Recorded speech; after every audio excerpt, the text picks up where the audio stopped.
Assalamualaikum warahmatullahi wabarakatuh. Anakku sekalian, alhamdulillah kita bertemu kembali. Bapak dalam kali ini akan menerangkan mengenai masalah kesebangunan segitiga. Tujuan dari pembelajaran kali ini adalah yang pertama, kalian dapat mengidentifikasikan dengan cermat dua segitiga yang sebangun. Yang kedua, kalian dapat menentukan panjang sisi dari dua segitiga yang sebangun. Baik, kita masuk ke pengertian dua segitiga sebangun. Perhatikan gambar berikut. Sini ada dua gambar segitiga siku-siku, yaitu segitiga ABC dan segitiga PQR, di mana panjang AB adalah 8 satuan, kemudian BC 6 satuan, sedangkan AC nanti sama dengan 10 satuan. Kalian ingat teorema Pythagoras. Kemudian PQ 4 satuan, QR 3 satuan, sedangkan nanti PR adalah 5 satuan sesuai dengan teorema Pythagoras tentang masalah segitiga siku-siku. Baik, kalian perhatikan sudut-sudut yang bersesuaian, yaitu sudut A bersesuaian dengan sudut B, besarannya adalah sama. Kemudian sudut B sama dengan sudut Q, besar sudutnya juga sama, yaitu 90 derajat, dan sudut C sama dengan sudut R. Nah, dari situ berarti sudut-sudutnya sama besar. Kemudian dilihat dari sisi-sisinya, bagaimana perbandingannya. Sisi AB bersesuaian dengan sisi PQ, maka kita bandingkan AB berbanding PQ. Tadi panjang AB adalah 8 satuan, kemudian panjang PQ 4 satuan. Kita bandingkan 8 banding 4 sama dengan, disederhanakan, 2 berbanding 1. Kemudian sisi berikutnya sisi BC bersesuaian dengan QR. Panjang BC tadi 6, sedangkan panjang QR 3, berarti 6 berbanding 3. Disederhanakan menjadi 2 berbanding 1. Dan yang terakhir sisi AC berbanding dengan PR. AC adalah 10 satuan berbanding 5 satuan. Disederhanakan 2 berbanding 1. Sehingga dapat disimpulkan dua segitiga dikatakan sebangun jika sudut-sudut yang bersesuaian sama besar dan sisi-sisi yang bersesuaian sebanding. Nah, inilah syarat dari dua segitiga dikatakan sebangun. Berikutnya kita masuk ke contoh soal. Sini pada gambar di samping, segitiga PQR sebangun dengan segitiga XYZ. Tentukanlah panjang YZ. Dan sini ada PQR, kemudian ada XYZ. Ditanyakan panjang YZ. Penyelesaiannya adalah karena kedua bangun segitiga tersebut sebangun, maka perbandingan sisi-sisi yang bersesuaian adalah sebanding. Sehingga kita bandingkan YZ berbanding QR. Jadi yang ditanyakannya ditulis dulu YZ berbanding QR, YZ berbanding QR. Nah, sama dengan XY berbanding PQ. Di sini XY-nya sudah ada nilainya, juga PQ-nya sudah ada nilainya. Sehingga kita ambil XY berbanding PQ. Kita masukkan nilainya YZ per 13, 6 per 12 sesuai dengan gambar. Sehingga YZ sama dengan 6 kali 13 per 12. Jadi 13-nya dikalikan ke ruas kanan, sehingga hasilnya adalah 6,5. Nah, jadi panjang sisi YZ sama dengan 6,5 cm. Contoh yang kedua, perhatikan gambar di samping, hitunglah nilai M dan nilai N.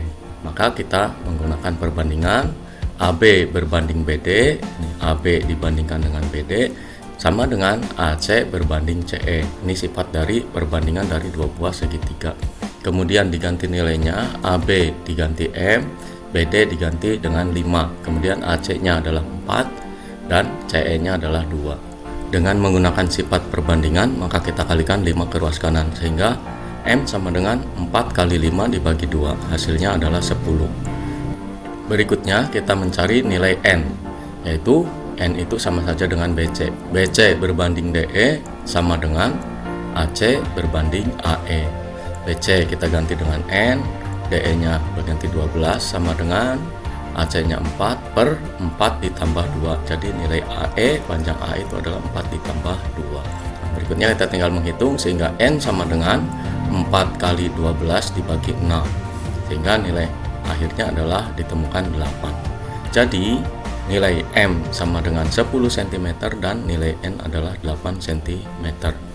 Kita lanjutkan ke contoh yang ketiga. Perhatikan gambar di bawah ini, hitunglah nilai X. Perhatikan ada dua segitiga, yaitu GHO dengan FEO. Baik, kita selesaikan bagaimana mencari nilai X. X itu diwakili oleh HO pada segitiga GHO. Nah, maka dibandingkan dengan EO itu pada segitiga FOE. Nah, kita bandingkan nilai yang ada pada segitiga GHO adalah GO, berarti sama dengan GO per FO. Ini adalah sisi yang bersesuaian. Sehingga kita masukkan nilainya, HO diganti X, EO diganti 6, kemudian GO diganti 7,5, dan FO diganti dengan 5.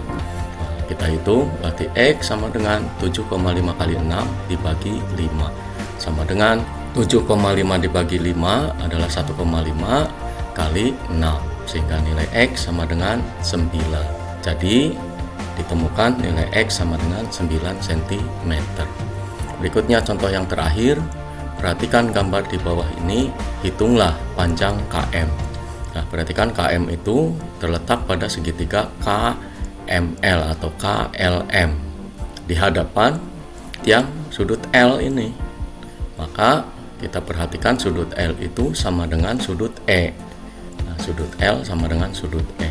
Sehingga kita bandingkan menyelesaikannya, KM ditanyakan berbanding dengan FM. Nah, di hadapan sudut E adalah FM. Disesuaikan KL di sini karena ada pada segitiga KLM, sisi yang diketahui adalah KL. Maka KL itu di hadapan sudut M. Kita mencari di hadapan sudut M yaitu FE. Di hadapan sudut M ini adalah FE berbanding FE. Tinggal dimasukkan nilainya sehingga KM per 10 sama dengan 12 per 9. Dengan menggunakan sifat perbandingan sehingga KM sama dengan 12 kali 10 dibagi 9. Hasilnya adalah 40 dibagi 3. 40 ini 4 kali 10 dibagi 3 sama dengan 13,33. Jadi panjang KM adalah 13,33 cm. Nah, itulah tadi 4 contoh yang mewakili dari soal-soal tentang kesebangunan dalam sebuah segitiga. Nah, silakan kalian kerjakan latihan. Di sini Bapak memberikan beberapa soal. Yang pertama, tentukan panjang CD. Di sini ada segitiga ABC, di mana diketahui panjang AD adalah 4 dan panjang BD adalah 6. Ditanyakan CD. Kemudian yang kedua, perhatikan gambar di bawah ini, tentukanlah nilai X. Di sini nilai X-nya ditanyakan. Yang kedua, hitunglah panjang BE dan CE. Dan yang terakhir soal nomor 3, perhatikan gambar. Jika panjang sisi CE sama dengan 8 cm, ini 8. Kemudian EB-nya 4 dan CD-nya adalah 10. Tentukanlah panjang AC. Ini gambarnya segitiga yang sebangun, yaitu segitiga CAB dan segitiga CDE. Silakan soal latihan dikerjakan untuk memahami dari masalah tentang kesebangunan dalam dua buah segitiga. Dari Bapak cukup sekian. Terima kasih atas perhatiannya. Wassalamualaikum warahmatullahi wabarakatuh.